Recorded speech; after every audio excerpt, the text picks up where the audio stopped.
से बीबी आमिना को जो ख्वाब आते वो सब सच्चे साबित होते। वो देखती कि आसमान पर सितारे झुक झुक कर उन्हें सलाम कर रहे हैं। वो देखती कि उनके आसपास का माहौल बदल गया है और जब सुबह उठती तो उनका दिल तसल्ली से भर जाता। ये भी आता है कि उस वक्त हजरत आमिना जहां जाती वहां लोग कहते कि तुम्हारे चेहरे पर एक अजीब सा नूर है। उनकी आंखों की चमक और उनके चेहरे का सुकून सबको हैरान करता।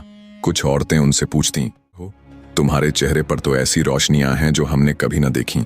आमिना मुस्कुरा देती, मगर अपने दिल में जानती थीं कि ये नूर उनके पेट की अमानत है। उन दिनों मक्का की औरतें अक्सर काबे में रखे बुतों के सामने जाती। कोई अपने बच्चे की सलामती मांगती तो कोई अपने घर के खाने, कोई अपनी मुसीबत सुनाती तो कोई अपनी ख्वाहिश। लेकिन बुत अब भी वैसे ही खामोश खड़े रहते, न कोई आवाज न कोई जवाब। साल दर साल यही मंजर दोहराया जाता रहा। अरब के लोग दिल ही दिल में इन बुतों की खामोशी से तंग आ चुके थे। उन्हें महसूस होने लगा था कि ये पत्थर के बनाए हुए देवता ना उनकी सुनते हैं ना उनकी मदद करते हैं। दिलों में कहीं ना कहीं एक कसक थी, अब किसी रहनुमा की जरूरत है, कोई ऐसा जो उन्हें सच्चाई इंसानियत का रास्ता बताए और हक से रूबरू करवाए। मगर ये आसान न था। सदियों से जमी हुई आदतें, पुरखों से मिली रिवायतें और इन बुतों से जुड़ा अंधा यकीन, सबके सामने अचानक किसी नजर न आने वाले खुदा की दावत रखना मानो पहाड़ हिलाने जैसा था। लेकिन हजरत आमिना को अब उन बुतों की तरफ झुकने की जरूरत महसूस न होती। उनके दिल में आता कि जिस खुदा ने मुझे वही मेरा मददगार है। वो किसी बुत के सामने नहीं गईं। इतना ही नहीं, उनकी रातें भी ताबनाक हो गईं।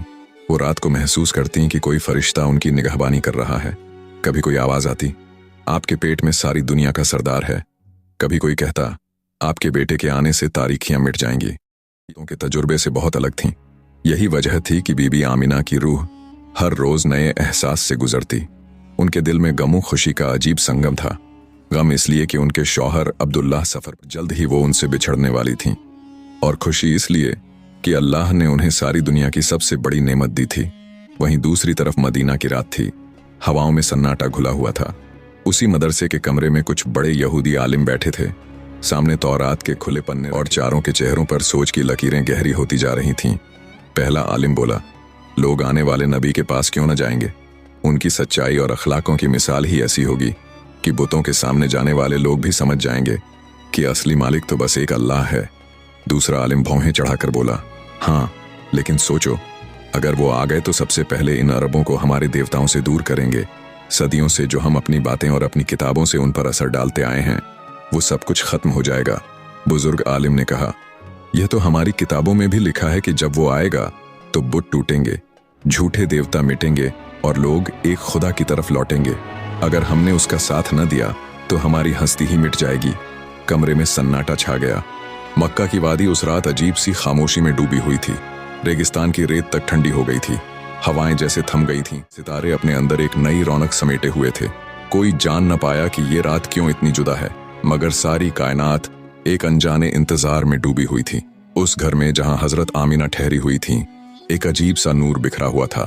आमिना अपने दिल में महसूस कर रही थीं कि अब वो लम्हा बहुत करीब है जिसका जिक्र किताबों में था, जिसका इंतजार नबियों ने किया, जिसकी दुआएं हजारों साल से की जाती रही थीं। बीबी आमिना कहती हैं, जब मैंने वो हालत महसूस की तो मुझे लगा जैसे मेरी चार दीवारी नूर से भर गई है। उस नूर ने मेरे दिल को हल्का कर दिया और मेरी रूह को सुकून बख्शा। मुझे ऐसा लगा जैसे मैं अकेली नहीं हूँ, फरिश्ते मेरे आसपास मंडला रहे हैं।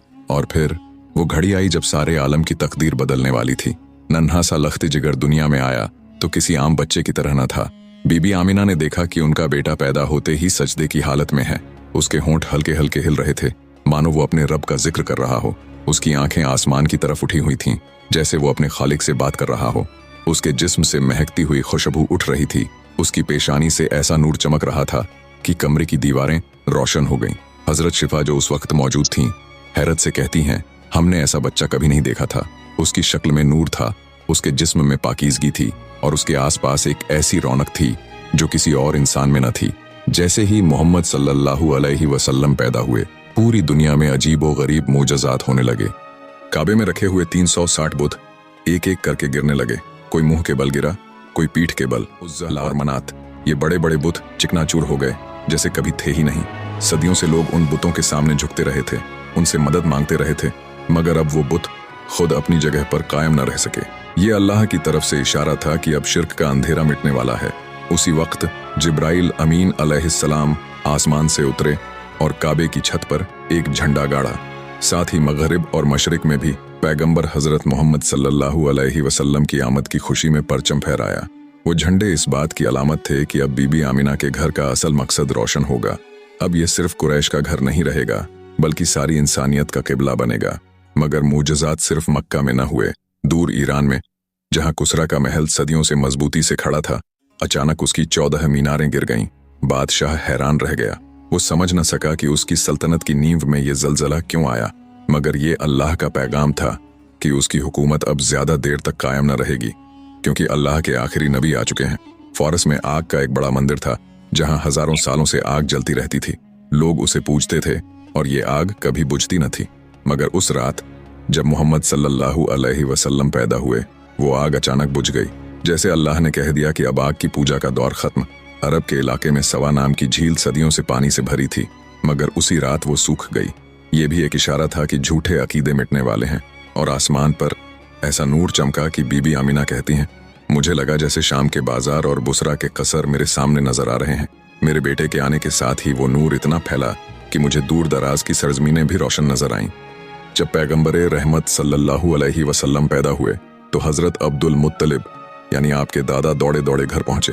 घर नूर से रोशन था, मानो हर तरफ फरिश्ते सर झुकाए मौजूद हों। जिन और मलाइका खुशियां मना रहे थे, आसमान झुक झुक के सलामी दे रहा था और तारे खुशी से झूम रहे थे। मगर उन्हीं में कुछ इब्लीस शैतान भी थे जो इस आमद से सख्त परेशान और गम में डूबे थे। वो यही सोच रहे थे कि अब उनका दौर गया, अब दौर उसका है कि जो ताक़यामत तक चलता रहेगा। हजरत अब्दुल मुत्तलिब ने अपने जूते घर के बाहर उतारे और कांपते हुए हाथों से अल्लाह के नबी को अपनी गोद में उठाया, उनकी रौनक को देखा और अल्लाह का शुक्र अदा किया। वो अपने पोते को काबा ले गए, वहां दुआएं की और कहा, ऐ मेरे अल्लाह, ये वो औलाद है जिसे तूने मुझे बख्शा, इसे अपनी हिफाजत में रखना।